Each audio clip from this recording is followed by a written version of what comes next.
আজকে আমি তোমাদের সাথে পুঁই শাকের চচ্চড়ি মাছের মাথা দিয়ে রেসিপিটা শেয়ার করব।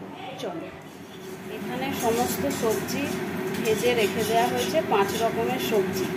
আর এখানে দেখো মাছের মাথাটাও ভেজে নিয়েছি আর শাকটা কুচিয়ে ধুয়ে রেখে দিয়েছি।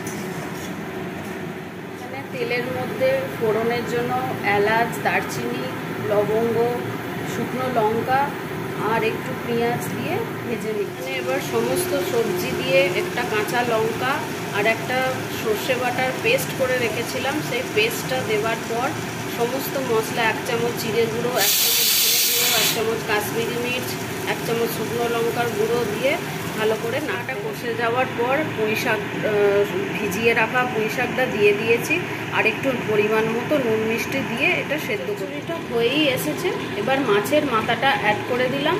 এটা খুন্তির সাহায্যে ভেঙে এটা ভালো করে নাড়াচাড়া করে নামিয়ে নেব এবং পরিবেশন করব গরম গরম।